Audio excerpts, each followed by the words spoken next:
Oh, that's right. You have to touch it, go. Act 2, Scene 1. The next morning. Cassandra rises quietly from the bed wearing a bathrobe. She stands a moment, watching Philip and Meg beneath the covers. She slips out, shutting the door behind her. In the main room, she notices Meg's scarf draped over the couch. She glances at the bedroom door, then picks up the scarf, touches the fabric, lifts it to her face. Her phone buzzes. She drops the scarf like she's been caught, looks at the screen. She answers. Hi, Dad. No, not yet. Daddy, no, it's not okay with me, no. Please just don't. Right now. Right now.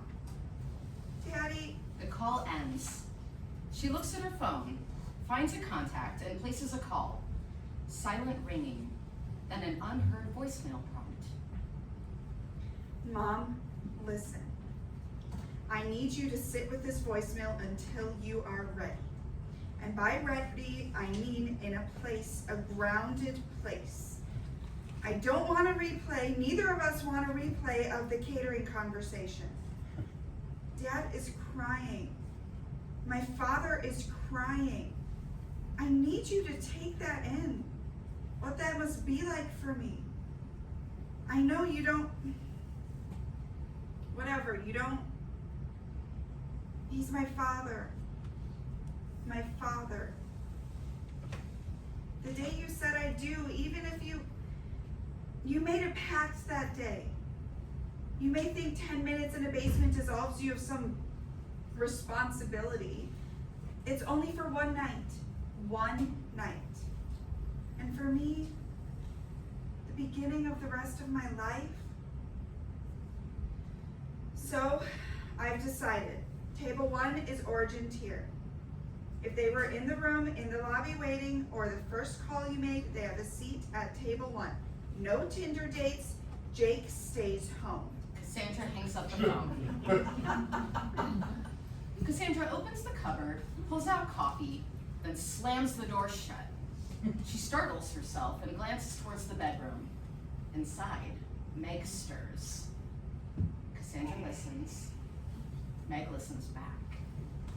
Cassandra turns back to making coffee. Meg rises, then steps into the living room wearing Cassandra's shirt from the night before. Hey, everything okay? What? Oh, yeah, I thought I heard shouting or maybe a everything's loud fine. voice or something. What time even is it? I don't know, early, 7, 8, Cassandra looks at her phone. 7:18. Ouch! I'm coming back to bed. No, Did you sleep? not really. Is that my shirt? It was crypt dark in there. You can turn the lights I on. didn't want to wake the sleepy boy. You can wake him. Oh, he had a big night. I'm making coffee. Meg walks to Cassandra and wraps her arms around her from behind. Good morning, beautiful girl. Oh, hi. Oh, Should I not be touching you? it's fine. It's just, morning. Oh, Meg unclasps her hug. so I've turned back into a pumpkin. No, just morning. Would you like some coffee? I should go. What? No, No, I don't want to make you uncomfortable. you're not making me uncomfortable. But I shouldn't touch you? I'm still waking up, that's all. I thought you didn't sleep. I mean, I'm groggy. I'm just groggy. Look, I can wait at the coffee shop around the corner for Jack. He can just pick me up there. Don't be and silly. We can go to the theater meeting. Don't be silly, Meg. So you want me to stay? Yes, I want you to stay. I'm making coffee.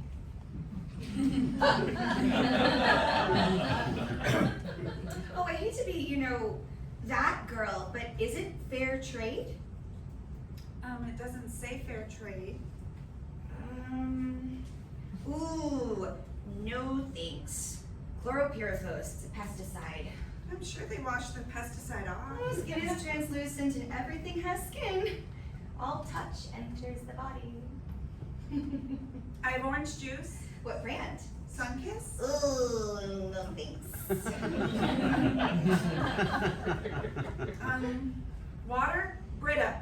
Filter. We have a winner. Cassandra fills a glass and sets it in front of Meg. Here, feel this. Oh, yep. That's a bum. It's because of you. What you were doing to me. So I threw my head back. Oh God, you were so sweet. Kissing the top of my head, stopping, checking in. Well, I'm glad you recovered. Yeah, my head, yeah. Who the hell puts a protrusion on a headboard anyway? Phil thought it looked medieval. It medievaled my head. Philip stirs quietly in the bedroom. Cassandra's phone buzzes. She peeks. Automated text. Final balance on my wedding cake is due. Yay, cake! Yay, cake! Yay, cake. Day of my wedding, my mother ran into my bridal suite sobbing, "The cake! The cake!" And I was like, oh my God, did someone just die of the cake? And she's like, "There's a tilt!" And I'm like, it's cake. Barbie-core cake is still fucking cake. First time she sees me in my wedding dress, and she's crying over a cake. Philip sits up in the bedroom. So, 2 weeks, huh? 13 days, technically. And you won't play once you're married? Once we're married, we're married. I'm married. Yeah, but your married is different from my married. True dat, mine's more fun. Did you know marriage was mostly polygamist? Did you know marriage was mostly polygamist? Then the church got involved, because that's what the church does. And now, knocks on the door when the party gets too loud. So the men had affairs and babies were born under bridges. Okay. I'm just saying. You are married, right? Yeah. To Jack's health insurance. To the tax credit.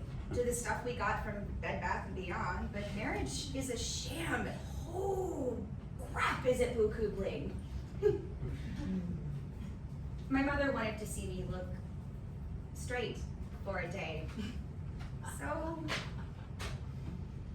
I think moms to be hold their belly and imagine who their daughter is going to be, like how they'll shop together and pray together and be, like each other.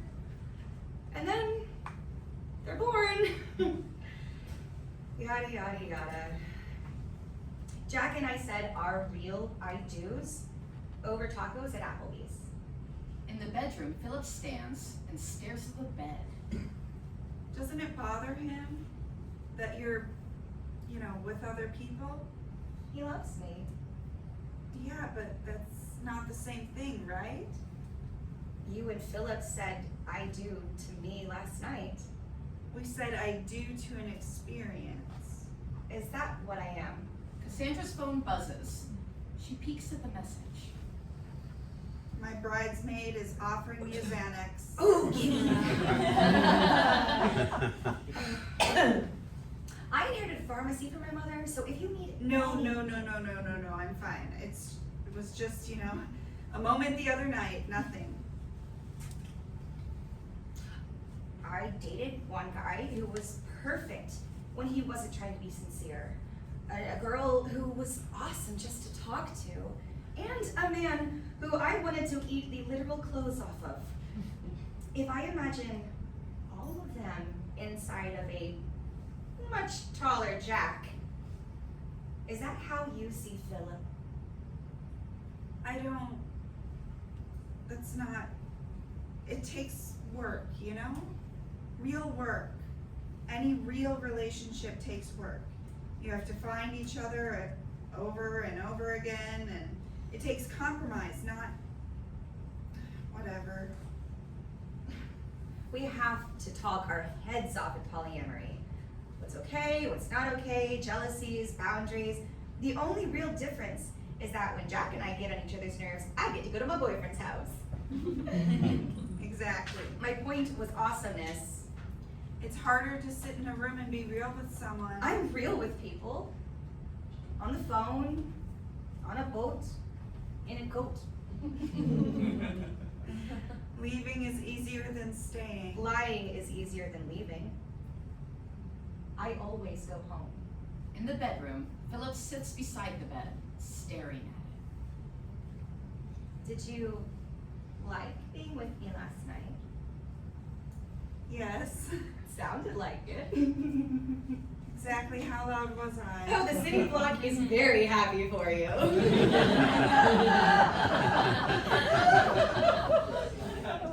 Oh my God, you're kidding. I'm teasing. Kind of. Why are you so bothered? Because, I mean, Mrs. Jacobs, our neighbor, she's super Christian. Oh, who cares what Mrs. Jacobs thinks? She's going to be, I mean, I can't. You're actually upset. Oh my God, last night was about you. It was supposed to be about Philip and me. It was. He had to sit there and watch. We were really into each other. I've never been that loud with him. I've never been that loud with anyone. I was drunk. It was adrenaline. He's my fiance and you're... An experience. I didn't mean... He said we are paint by numbers, our sex life. So I tried telling him stories when we were, together about a woman with us, what she'd do, say. She could say things I couldn't. She could do things. In the bedroom, Philip buries himself under the covers. Jack has a friend, Vince.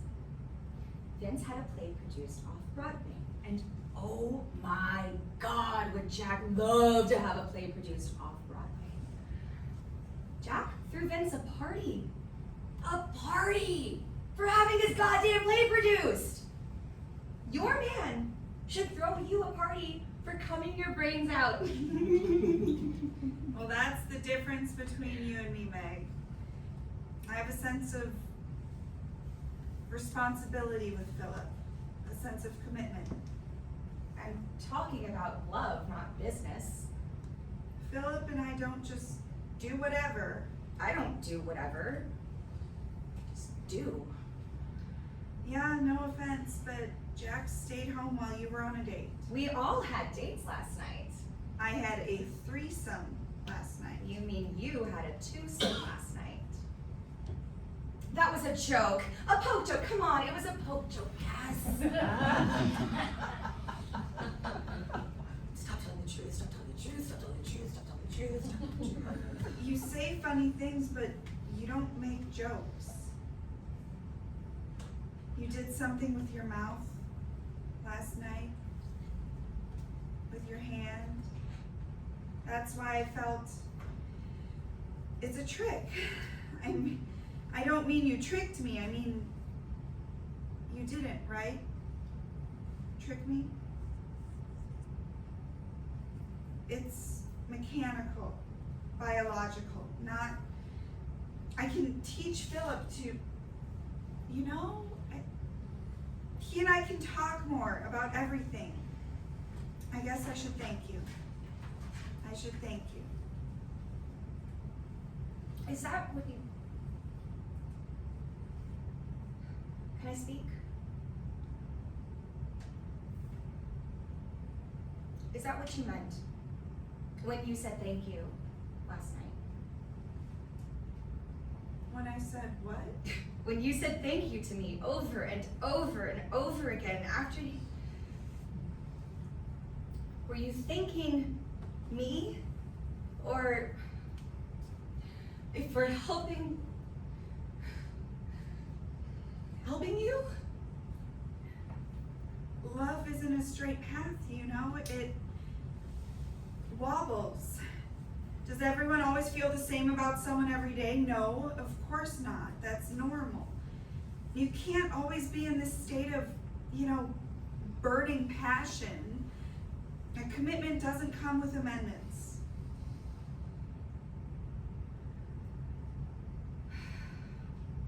Are you done talking? No. Okay, no, sorry. Sorry. 30 years of marriage, my mother and father go into our basement to pick out a paint color. A color of paint. 10 minutes later, they're getting a divorce. A divorce. Because of what? A whim? A feeling? One moment? Last night was one night. One night. Some people spend their lives just before the boil. What the hell does that mean, Meg? I don't know what it means. I open my mouth and I trust my body to know better than I do. My father left when I was only old enough to point and cry. My mother stayed and I never grew into a reason. I don't think I know better. I can't stop telling the truth, Cass. I don't mean I think I own the truth or know all the truth or what's right in every moment truth. I mean, I'm saying I can't pretend I don't feel what I feel or think what I think. And I can't stop saying it out loud. I can't stop bleeding. Soon, I'll be gone, so... I need to call my phone with your phone. I can't find it. We only talked on the app. Can I call me? Cassandra hands her phone to Meg. I'm creating a contact, just in case. Meg enters information into the phone and then dials. A buzz. She hands the phone back to Cassandra. Another buzz. Meg pulls pants from behind the couch and her phone from the back pocket. Buzz. She looks at her phone. Jack texted. He's leaving in 30. He's at a bar. It's early. It's a hotel bar. I meant that. I know. Success is complicated for Jackie. 103, right? I thought he dropped you off. Yeah, on the street. I don't give him the exact address. Things hasn't always worked out like that. He's my daddy. You should probably meet Jack outside. It will be a quick hello, then goodbye. Meg taps her phone twice and lifts it to her ear. Cassandra's phone rings. Cassandra answers, guarded. Yes? Hi, I want to apologize.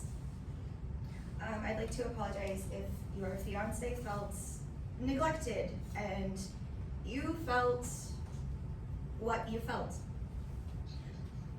I'm sorry, like how carbon is sorry to oxygen for making water. I'm sorry if he felt neglected and you felt what you felt, but I am not going to apologize for science. Look me in my eyes and tell me you didn't feel it. It wasn't supposed to be like that. I can't make it. When I woke up this morning, love felt different. Like I've been with a lot of people, Like not like in a slutty way, but yeah, kind of in a slutty way, but that's because I'm open to different kinds of connections. Like Adam. Adam and I swam through the world like hungry fish, feeling our little gills might close up. We fucked in bathroom stalls and dined and dashed and fell apart the day he asked me if I wanted to really talk. And Shelly, who was so sweet and so full of love, like an origami that's always folding out. But sex with her was like visiting the aunt you don't know because your mom supposed you're supposed to. Chris, oh my God, Chris. He was hotter than hot. Like one of those guys who makes you want to suck off his texts. we'd rip each other's clothes off like our clothes had clothes and then lie in bed while he talked to me and answers to questions I never even asked. And Jackie. Well, Jack's like all thunder and clouds, and I'm like all sun and breeze. And we're like one of those days where it rains without clouds or is sunny without the breeze. Like, it doesn't make sense. But you can go for a walk. Cass, I have never felt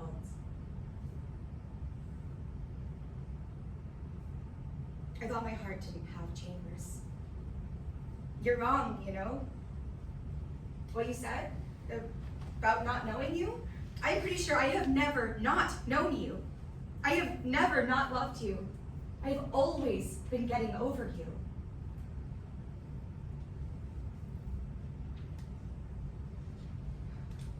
Am I alone here?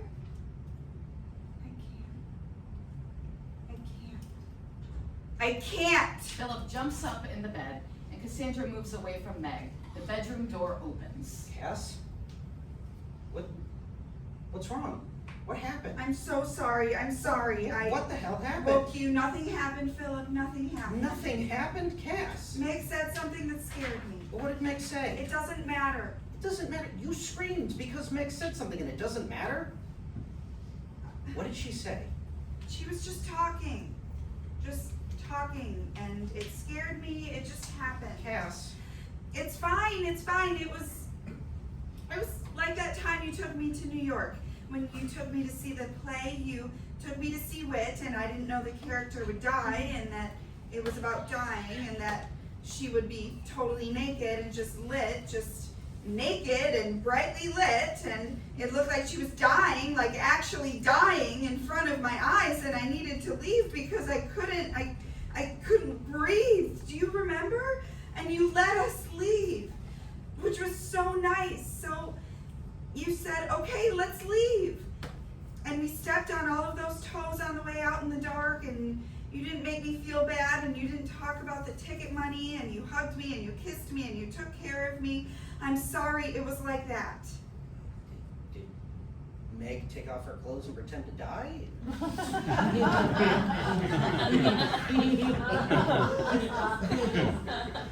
You're going to have to trust me. You have to trust me. It was no one's fault. It was me. It's over. You mean last night? Yes. Mrs. Jacobs has already given us grief in the hallway for living. You know, that's the only reason I'll tell her to back off. You don't need to do that. No, I do. I was lying in bed this morning and thinking, I hadn't said it, and I should have said it, about how much you're doing and how much I appreciate the wedding and the planning.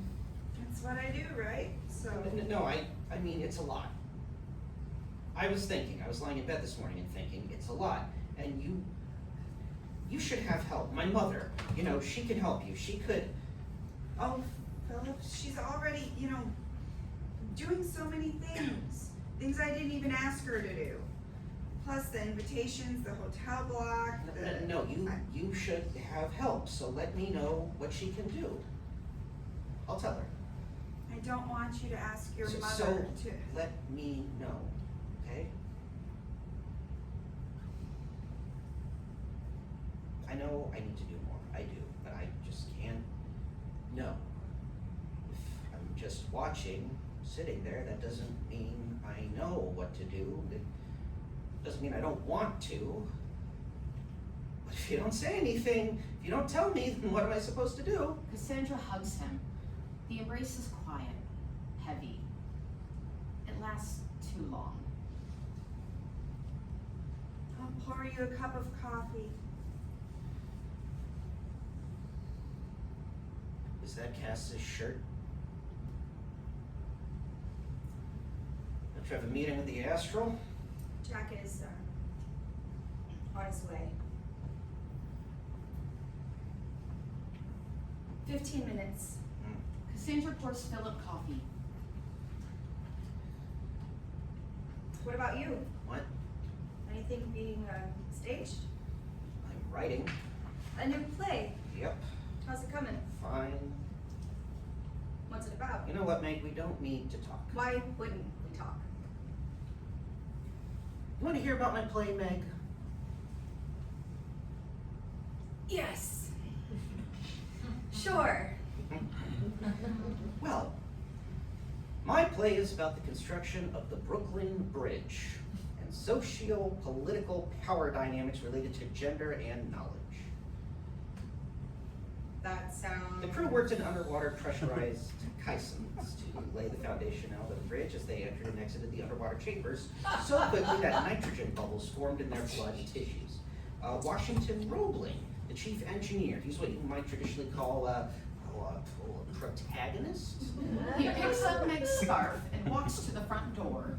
He becomes too sick to work, and his wife, Emily Roebling, takes over as the go-between for him and the crew. Philip adds Meg's shoes to the bundle. This is called structural and thematic shift. The apparent protagonist, Washington, is displaced or debilitated, and Emily now assumes functional or narrative control. In classic terms, a secondary character becomes the protagonist. Are you follow me or do I need to slow down? I'm following. Are you sure? Because I'm using dramaturgical terms, and I know. You know, you don't need to be You know, based on the play I saw last night, I figure Philip? I'm talking about my play. So, Washington is too sick to work, and Emily completely takes over. Emily's educated, sure, Georgetown visitation, convent, basic in science, math, but engineering? Philip takes Meg's coat off the rack.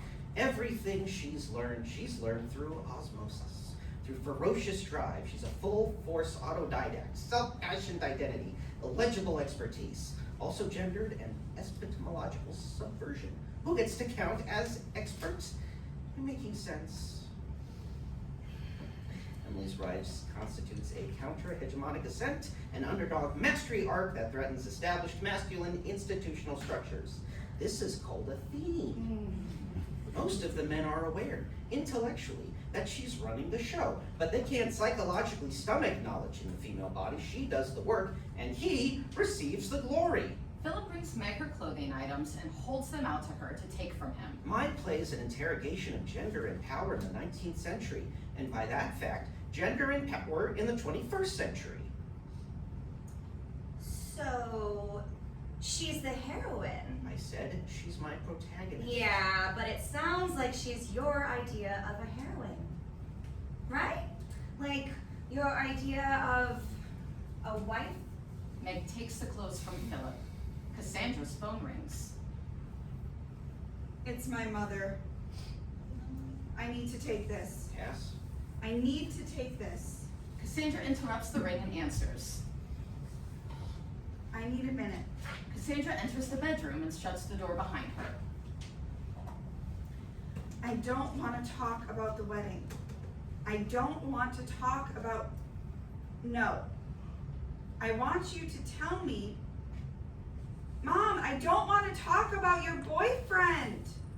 I want you to tell me, and I don't want your typical glib. I want 30 years in 10 minutes bullshit. I want to know what happened down there. I want to know what the hell happened in the basement. Jack almost here? By the time you put on some pants, huh? Meg slowly walks to her pants behind the couch. One foot in, other foot in. She pulls the pants up, still holding his stare. What? What does that mean? What does that mean? Not feel it? Feel what? Feel what? I'm never going to see her again, am I? I guess we should thank you. Right? We should thank you for being such a great catalyst, like our camping trips, French cooking class, or whatever, so thank you. I don't think I've ever had French cooking. And I hear they're real upset about it.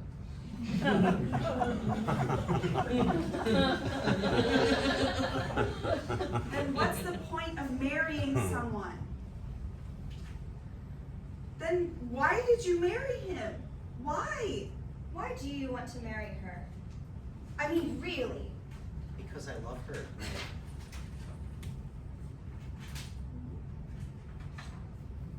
What does that mean? Alive?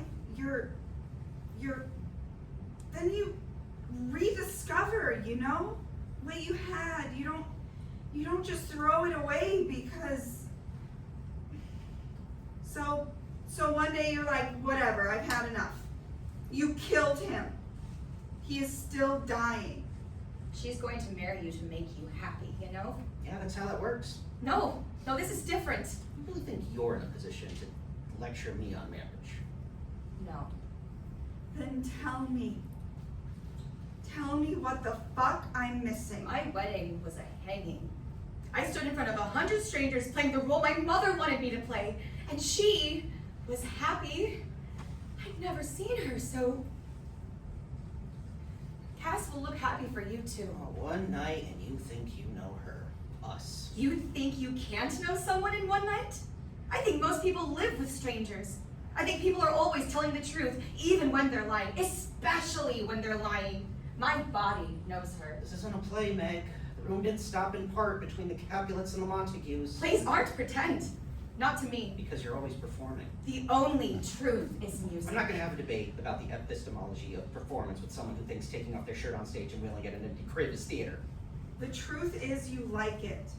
I think you like breaking his heart. You don't get to decide my truth. You know who does?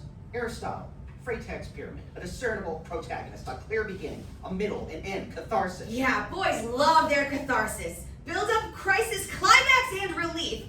Catharsis is sex that everyone thinks is over because the guy What came. the fuck does that even... Do you even know what that means? You want everything to be nice and neat and on time and where you think it's supposed to be. Theater should be the places we go to remember that our souls are too big for our bodies.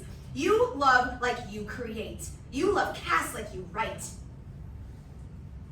I don't know what to do, and it's because of you.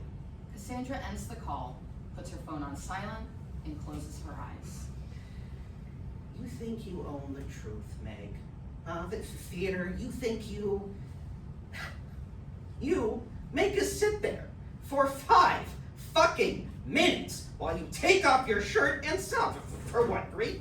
For the sake of grief? As long as everyone's bleeding, right? You seduce audiences. That's what you do. That's what you did. Made us sit in a chair and watch. I had to sit there and watch. I had to sit there while you seduced. I had to watch like I wasn't even there. Cassandra opens the bedroom door and enters the room.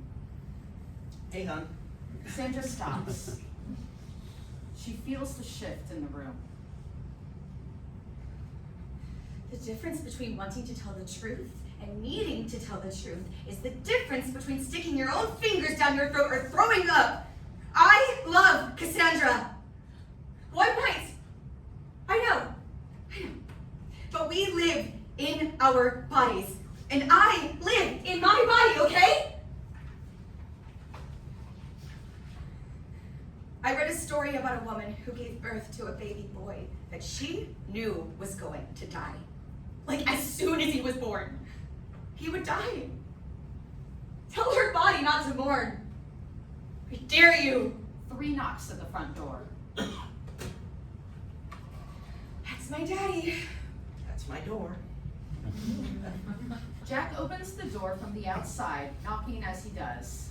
Drunk, he sways in the doorway and takes in the room. Aren't you gonna give Daddy a hug? Meg embraces him. What was it like being with her? Better I imagine it. Or worse. Remember to say hi, Daddy. Hi. She says your beauty bleeds into rooms. Quietly takes over a room, Daddy. You texted bleeds. Oh, no, Daddy. Agree to disagree. You smell like vodka. You smell like sex. You know I'm always sorry, Daddy. And you know I always forgive you, darling. What choice do I have? We have a meeting with the Astral Theater. My play will be produced. My play will be produced.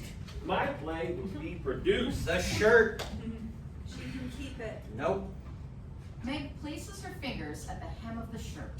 Wait, I want to watch. Jack moves to the kitchen. He rummages for booze, finds it, a glass, and pours. Okay. Sits. Okay.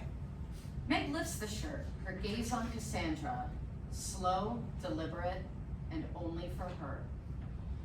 Children love fireflies so much, they jar them before they understand oxygen, even after they understand oxygen. Maybe because they understand oxygen. Meg is bare from the waist up.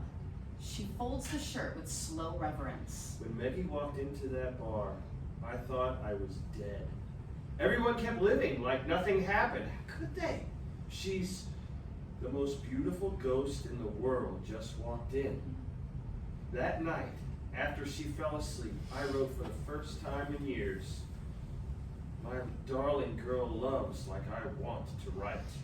Meg hands the shirt to Cassandra like an invocation. Cassandra receives the shirt. They hold. Enough. Don't. This, I can't. If I could jar it, put seats in this condo, make them watch, feel what we feel, kill myself before I want the award. What Artaud wanted, the Black Plague, drain the pus. Artaud died in an insane asylum. I saw a production of Hamlet. An actor fell off the stage, hit his hand on an armrest, and bled and died all over the front row. Who wouldn't want to write like that? Cass! Every night, they sit in chairs and watch her, Philip, like they own her, like she's something to talk about on the way home. Did you see the one where the lady takes off her shirt? Like it was for them. It's not about them. But I'm worse. I wrote it. I wrote her. I wrote a woman. Oh my God. I wrote a woman. Love her or kill her, Philip. Only two choices now. Burroughs said killing his wife was the price he paid to become a writer. Oh, enough! Jack takes another glass out of the cabinet and pours a drink for Philip. Have a drink with me, from the audience. Jack hands Philip a glass and holds in his air. To Burroughs, to the catacombs that only have paper and pens and a one-way hatch. To Aristotle. Jack puts the glass to his mouth. Not done. To Aristotle, the man who could teach you to write, the man who could teach you how to actually write a play, who taught us every protagonist has a want, a need, an obstacle, subtext. To Meg, who fancies herself the protagonist of every room she's in. To the woman who claims her subtext is her lines, which means her subtext is the subtext she claims are her lines. To the woman who sobs on stage so disgustingly real, mourning the mother who never loved her, never liked her, never even saw her. To the father she never mentions because he probably didn't care enough to even hate her. To character Meg, sobbing over an empty crib because she knows she's the pathetic, silly, unlovable child who died. Meg drops to her knees. She begins to crawl toward Philip, like her body is possessed. Hands find his shins, his knees, his torso, until her mouth is a breath from his. I can't believe you love Cassandra with that fucking mouth. Get your slut the fuck away from me. Meg slaps Philip. There it is. Meg scans Cassandra and Jack like she has to choose a coast before she drowns. She moves fast to Jack. You're a good girl. A good girl. It's just a boo-boo. He lifts his glass towards Philip and downs the drink. He walks her to the door. Meg slowly pulls on her shirt, slips into her shoes, gathers the rest. At the threshold, she stops, turns, lifts her palm to Cassandra. Cassandra lifts hers back. Meg exits with Jack. The door shuts.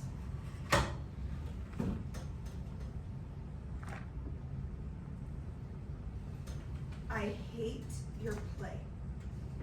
What? I hate Blue Mask. Jack's play was devastating. It was imperfect, yeah. It was messy, yeah, but it hurt. And I swallowed my tears because I was sitting next to you. I hate Blue Mask. Your character, Alice, reminds me of that plastic Christmas tree you made us buy that I bling out to try to make look alive. She isn't strong because she's in pain, Philip. She's just in pain. And tragic because she doesn't talk about it. So I mean, yeah, you actually nailed it.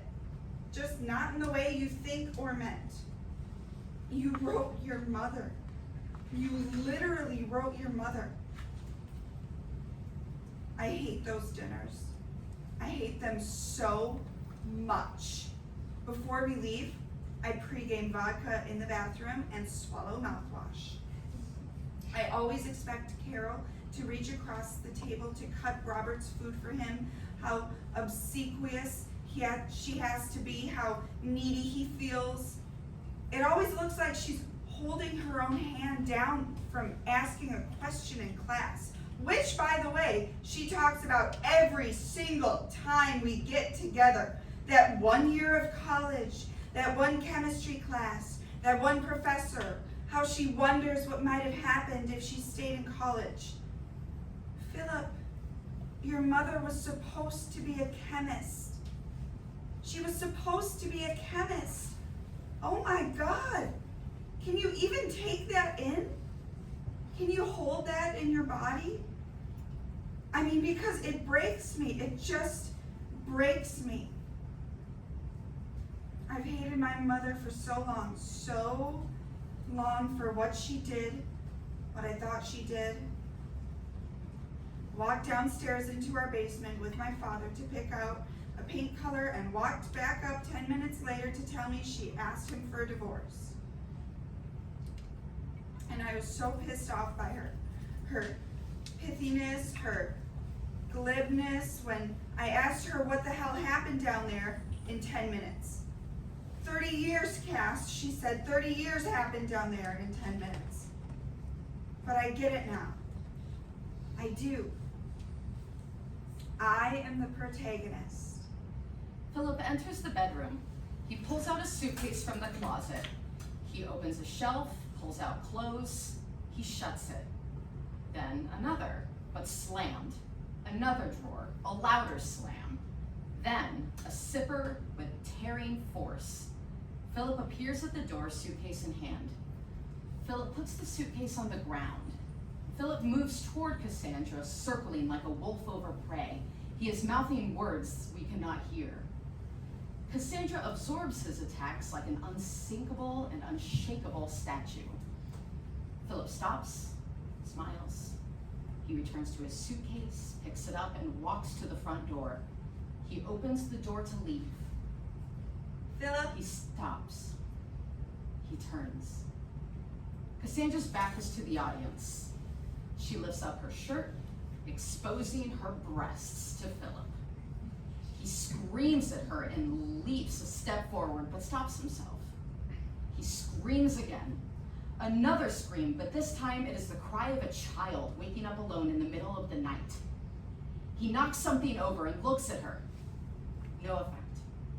He picks up his suitcase and leaves, whimpering. Silence. Cassandra eye-walks the condo. She walks to Meg's shirt. She lifts the shirt to her face. She smells it. She picks up her phone. She scrolls. She clicks. She puts the phone to her ear. Lights up on Meg. She is somewhere and nowhere. Meg, I didn't expect to reach you. Cass! I thought you would be in the meeting. I'm calling you because I'm calling you because I want a different ending. I am so glad you called, Cass. Are you okay? You sound... How was the meeting? They want a 3-month run. Oh my God, Meg, that's amazing. Jack must be, you must be thrilled. They want to go a different direction. With Janice. A different actress. Oh, Meg. I'm so sorry. No. And Jack is okay with that? Oh, Jackie is for, Jackie's for whatever makes it alive, real, bleeding. Meg, I am so deep. No, Cass, it isn't about me. It has to be about something bigger, right? It has to be bigger than the ideas that we have about ourselves. We have to shake the trees until we are the leaves that fall off, Cass. If that means that my job is to sit in a chair and witness, then I will witness. House lights, all lights, begin slowly rising over the next passage, allowing Meg and Cassandra to cross set and space to find each other. Phones lowering, circling until they are closer and closer. I want you to know. I want you to know something, Meg. I want you to know I've never not known you.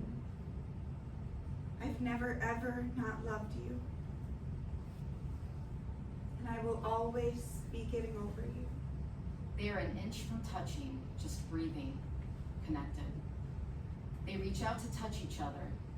We see the tiniest glimmer of the touch just before blackout.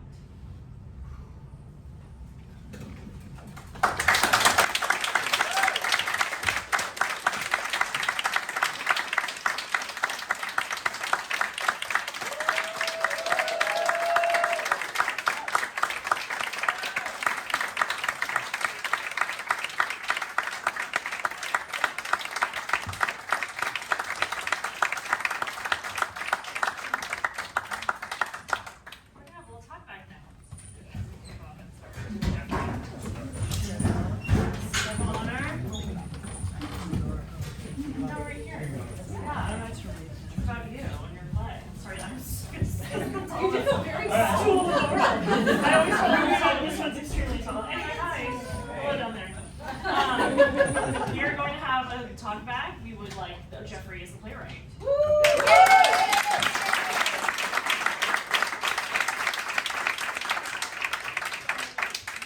Compliment him all you would like, but we also want to talk about the play and anything that you didn't understand, or characters you wanted to see more, or how you felt with the dialogue, anything like that that you think could help Jeffrey get this play even to the next level, is kind of what we would like to talk about. So I will open the floor to you all for whatever comments you would like to make.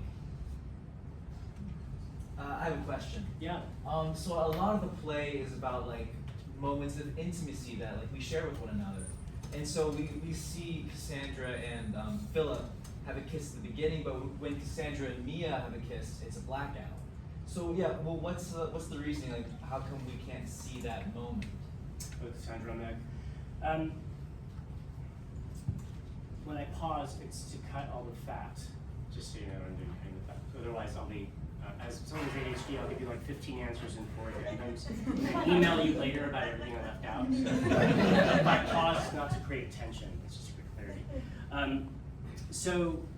One idea that will ultimately, I think, maybe end up in the final draft is that we don't actually ever see physical touch between Cassandra and Meg. And I do currently have some things that defy that and contradict that, because there's some touch in there. But I really liked the idea of making that a private moment, because I'm playing with the idea of spectatorship and author and those spaces of intimacy. So the idea about that was to be able to signal to the audience as well a different way of observing or spectating. Is that the kind of answer? Yeah, cool, thank you. I like it that these characters are so multifaceted, multidimensional. They're messy, that they have different ways of reacting at any given moment, like real people. Imagine.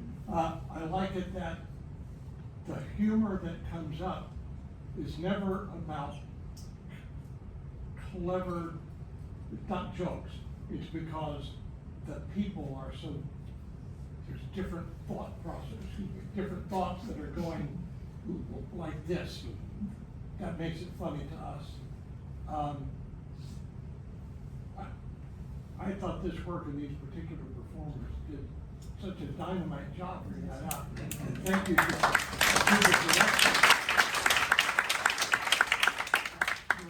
directors. Yes, my husband and I tag teamed it. He's not in town at the moment, but. You guys let these people bring it to life in a way that just plain reading wouldn't do. You did nice work here. It was very well. So Ren Pearson had to step in for this role. There wasn't an actor that did it.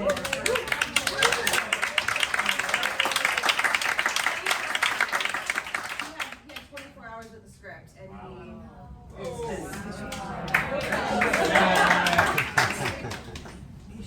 But thank you. Yes, I know that was important to me. It took many, many times through painful cutting of things that made me laugh with jokes. So it became very important to me to want to make, attempt to make. I'm not going to. It's not for me to say that this is fully realized. In fact, I don't think it is. But I wanted to make, as best I could, contradictory characters that had an emotional logic that made sense. Right. Hopefully, the emotional logic makes sense. At what point in the process of developing this play are you right now? Like, what has been performed? And I know that, I guess it's really specific for me, which is I think it's about going line by line. If you can answer this by saying, first of all, line by line, I think there's some repetitions that shouldn't be there, so really going into the grass. But definitely the scene when Jack arrives later, that kind of, for me, I don't want to influence you all because you can have a different experience, but for me that scene goes off the rails. I want it to go off the rails where it kind of devolves the structure of the play. Right now I think it's just plain going off the rails. So I think the heart is there, but that's a scene that I think I need to really I mean, has it been read aloud before? Have you heard it before? I heard the draft without an actual audience, so it wasn't really a stage reading. I had 4 actor colleagues read it virtually, a different version. And so that taught me a lot, because they read it in this huge weight, and it made me realize that there were things I needed to adjust. But I'm babbling an answer except first to say line by lines is my next move, and then that scene I think I need to really develop, and then a little bit of some tweaks in terms of understanding Cassandra's phone call. So that's how I'm seeing it. Can I follow up with an observation? Yeah, please. I know these actors very well, and they're extraordinary. The only one I don't know that well is Laura, and I'm going to try to explain this the right way. She blushes for real. She was blushing, her whole face turned. It's not just the curtain. It's like, and I think that makes a statement about the veracity of your play. I really think, I can feel Talia and I can feel Ren. I can feel Ren. It's a scary thought. and here and Steve, but that's the first time I felt Laura. I don't know, just like, but the actor blushed for real in a reading, which really makes a comment about your script. Thank you. It's very nice. Who else? Yes. I thought there was a particularly memorable scene when Philip Meg, we're talking about relationships, marriage, love, and at the exact same time, Cassie is on the phone with her mother, talking about her mother's failed marriage at the same time. It's just very striking. Thank you, good. So it sounds like that worked for you, but great, thank you. I'm still working to understand that phone call, just because I'm not sure if I currently have where Cassandra really has a beginning, middle, and end in there. I mean, for her, it's a real peak, and it's hard to do with one voice. But to me, it's still not fully authentic. But I'm glad that it is working for you. So that helps. Can you tell me the significance of why does it matter so much that Meg loses that part at the end?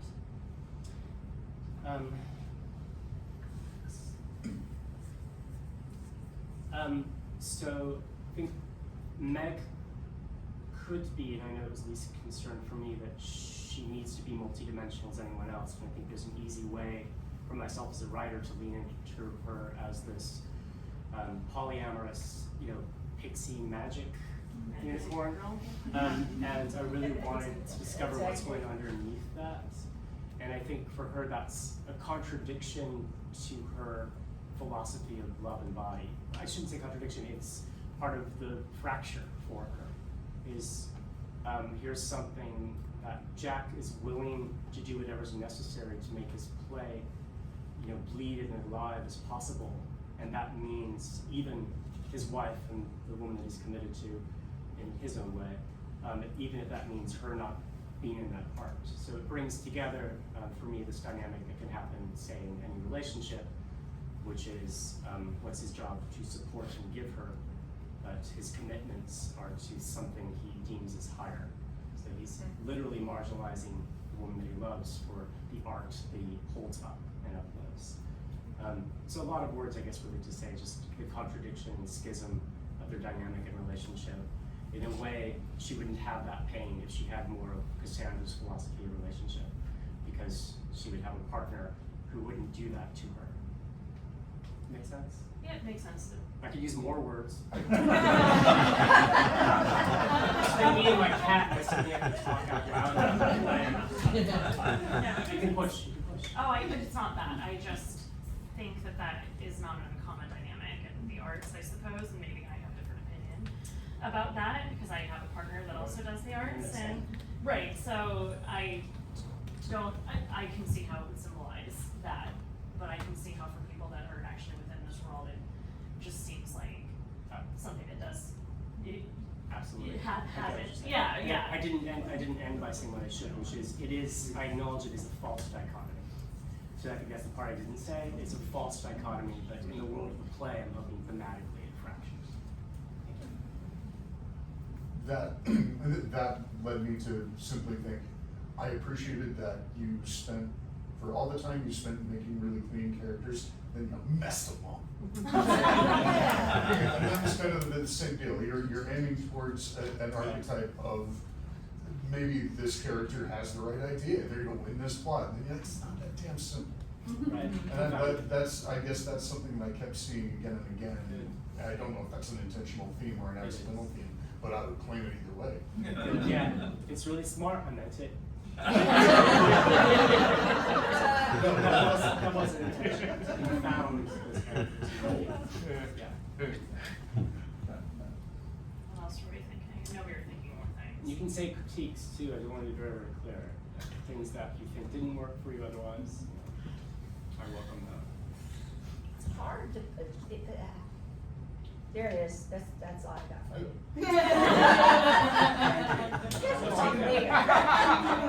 I'm a critical bitch. I can throw something in. No, but it's not unkind either. What I did see is that you have a bouquet of types of scenes going on. I don't know if I see enough, like you're intercutting sometimes in a filmic style, but I don't know if the rest of your script is completely filmic or if you're trying to get that vocabulary going on, because you're not using it uselessly. It's just, it seems like once you're done with that trick, it's not coming back again. And and I don't know if that's bad. I guess I'm looking for a rhythm in, if we're having one scene where we intercut with multiple things, are we gonna get another one of those later? have, I wasn't sure where the ending and the denouement were. It felt like it had one ending and then one more ending, but I also don't know if that's wrong or bad.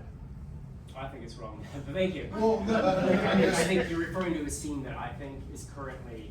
The only, needs to find I itself. guess the bad's a Like- stupid word for that, but wrong, structurally is what I mean, is like, Yeah, yeah. there's a momentum to it where I kind of felt like it was coming in for a landing and it had more, and that was worth it. The more it was good, but it was also like, oh. Thank you. No, I totally track you on both accounts. But yeah, I think right now there's a bridge not exactly taking place at a pretty fundamental thing, but all the heart is there, and they made it work. I had a similar thought that, I take this or leave this because art is subjective and I'm sure we all have different things about whatever. I thought it could have been interesting to end out with her calling, but not actually having Meg pick the phone up. So you assume it's Meg, it could not be Meg, but also she could still lose the part if Jack comes in and that's what happens. Just since you were talking about that scene anyway, but I mean, I do like how the structure is, but since we were talking about all of those things, Thank you. interesting. Yeah, thank you. The one thing for me maybe is to give Ren's character like some likable quality. Man,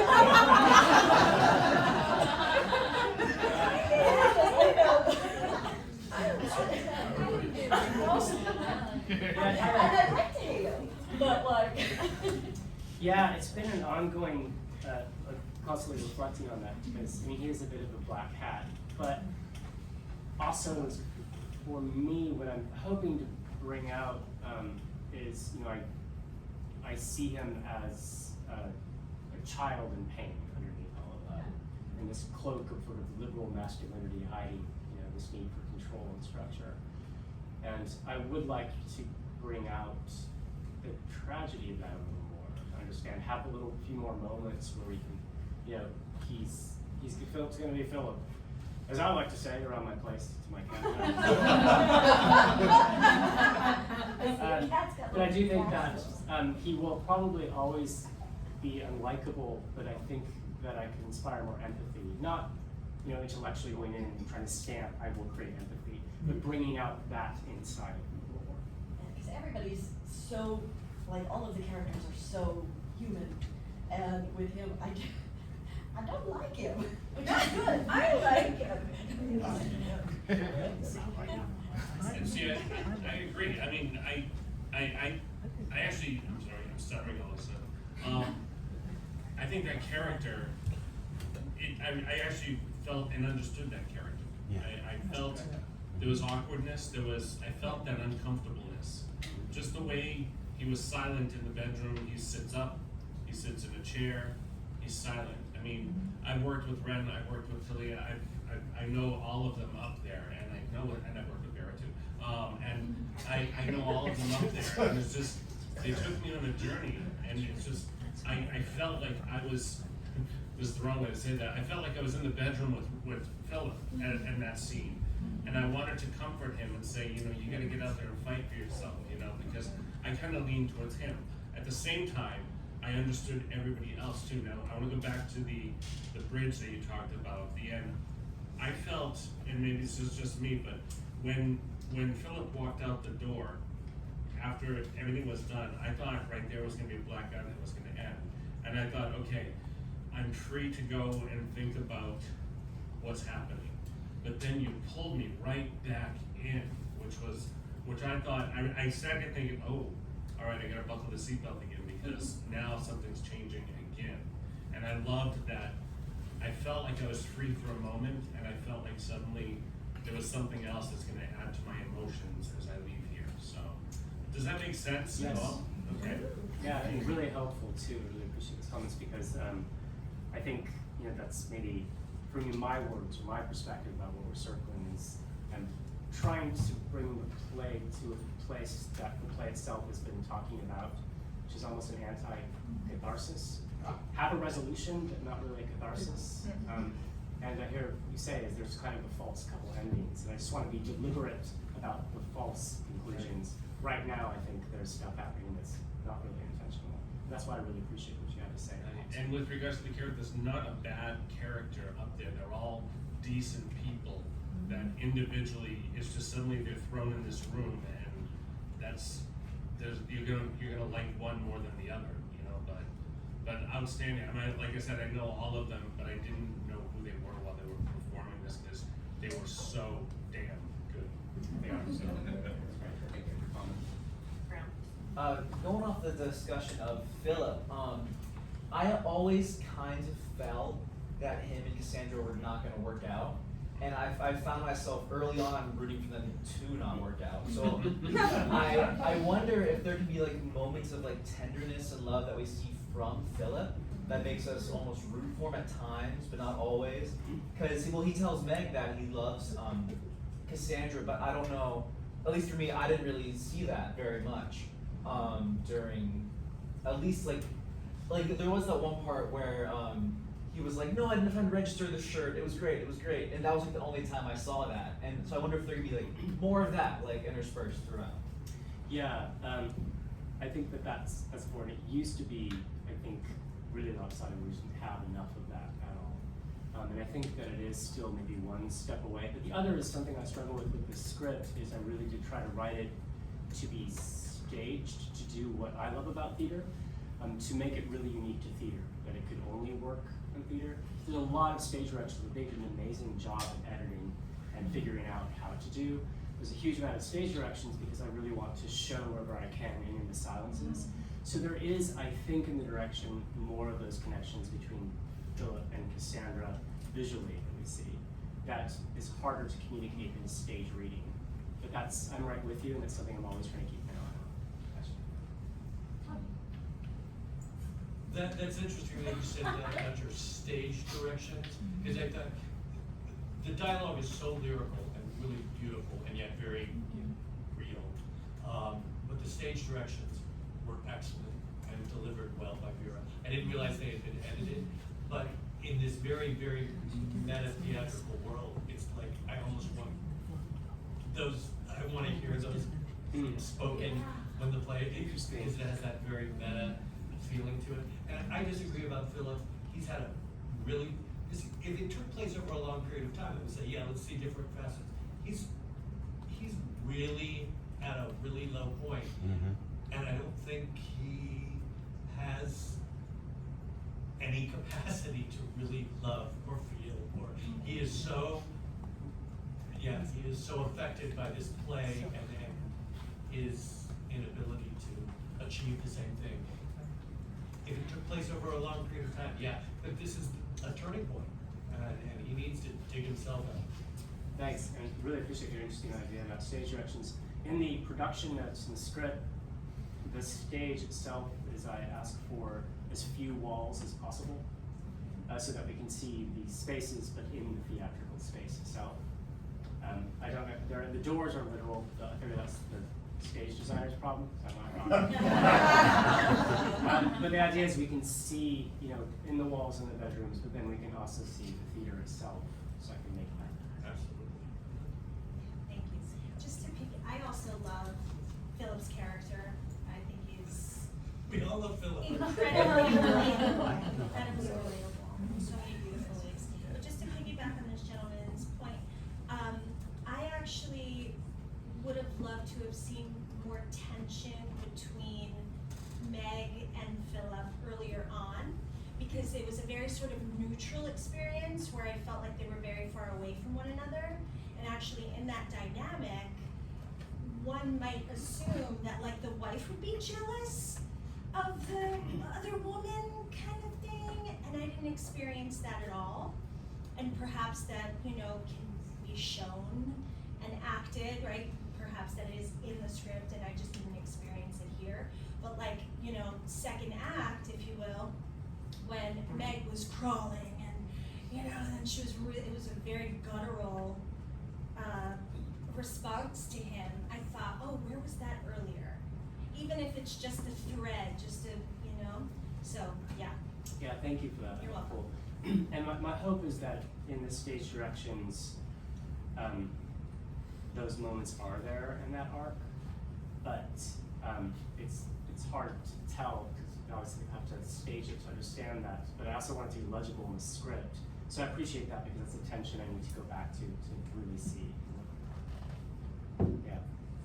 Oh, and one more thing, sorry, please. the I love monologues. Mhm. Your monologue work is incredible. Oh, thank you. That first one, I was like, ooh, that's an audition piece, I've got to get this one. I love that. They all did such a great job with that, the way in which they're just so rich, and yeah, it's just really strong material. Thank you. You're welcome. Oh, yeah, okay. I'm okay again, once again, lots of words, because what's happening in this discussion right now, you've got a whole room full of people who know each other really well, and are super involved in theater. And if I say the cream of wheat box paradox, do you know what I'm talking about? No. On the box of the cream of wheat, there's a guy holding a box of cream of wheat. And on that box, there's a guy holding a box. I never noticed. Thank you. And et cetera, et cetera, et cetera. And that's kind of what I'm feeling right now, which is really, really great. Good. So that's, you know, if you got a mirror on that side, mirror on that side, you just go on forever. And one more defense of Philip. Not everybody fucking believes, guys. To first comment, yeah, obviously the meta theatricality is something I'm trying to really get the screws on tight about, where my hope was that the play itself, I mean, I don't want to intrude on your interpretations, where in fact I'd like to know what you think the play was about, but I know that in talking about sort of performance of self, truth and honesty, in relationship in itself, and then I wanted to literalize that through actual performance. So I'm hoping to find a way, except why that scene for me kind of goes off the rails a little too much, but I do want, connecting a few other comments, is I really do want words to become less and bodies to be crawling on the ground, and the sense of all there really is to do is invocation and ritual to theatrically tear the space apart. So that's what I'm trying to work there for. So that was my connection to the cream of wheat. That's not original, by the way. I got that from Search for Signs of Intelligent Life. Well, as I learned up here, if someone thinks you said it, you just have to. I said it. It makes you sound smart. Any other parting words for Jeffrey? Question. What were you saying you wanted to do next in regards to Jack? So Jack, right now, we don't have part of that scene that I'm talking about that I know we need to work on and realize is we don't have his want or his arc. Right now, the way it's written, it's too much like he's at a poetry reading. And his wants and needs. And for me, you aren't going to get this from the script as it currently is, but for me, it's where he's at is that apocryphal story about Tennessee Williams. When Glass Menagerie is on Broadway, I think it's an apocryphal story though, is that Tennessee Williams destroys his hotel suite. This is how the lore goes. He destroyed his hotel suite because he was like, now I'm this thing called Tennessee Williams, and will I ever be able to hear the voices again? And so this was this bind of success for Tennessee Williams was the idea. The success because of how he wrote, and now feeling like, how can I write like this because I have success? I think that's where Jack is. It's like the truth, I want an award. Oh no, now I'm not gonna get an award because I said I want an award. This is the kind of voice I'm hoping to bring out, and that needs to be the real driver. Well, great. May I ask a question? Yeah. Sharp your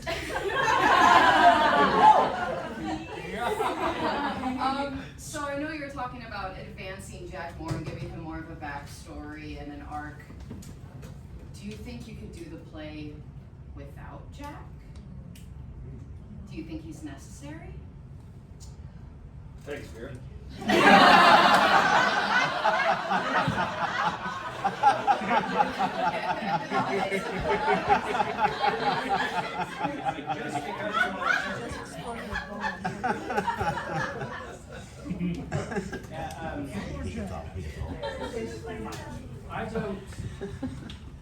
I would never do that to another person.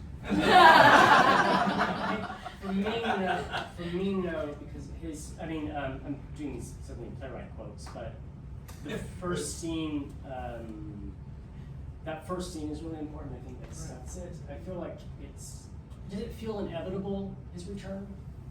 Yes. Yes. That's not anything. But that first scene, I go by Arthur Miller, who said the first scene should be the heart of the play in costume. And I feel like he sets the tone and the mood. And the idea is, I think that without him, I wouldn't get that meta theatricality and that de-evolution of the play.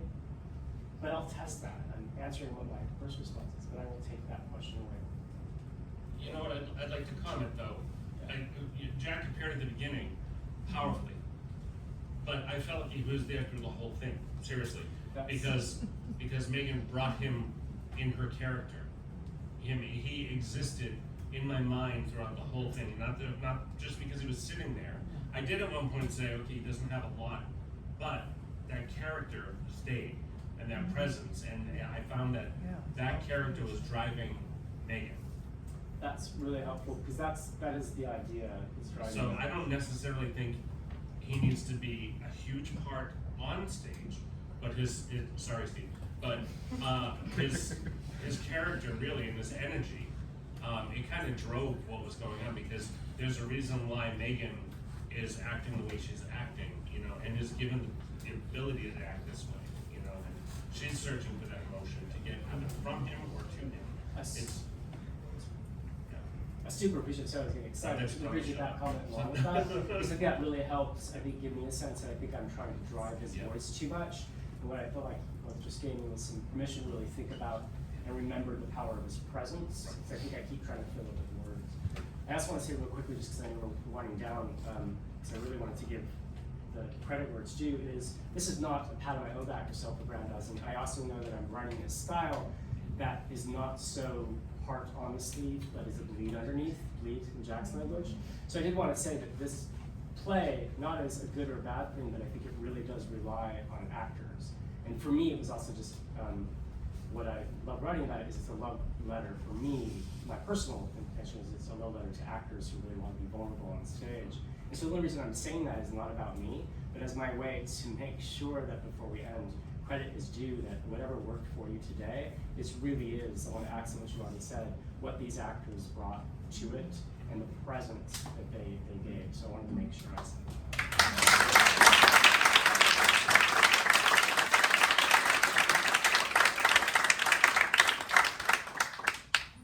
Well, unless there's anything that needs to be said right now, I think we gave Jack a lot of things to think about. So thank you so much. This is our last day of the festival, so yay. Hello, Amanda. Rah, rah, rah, rah.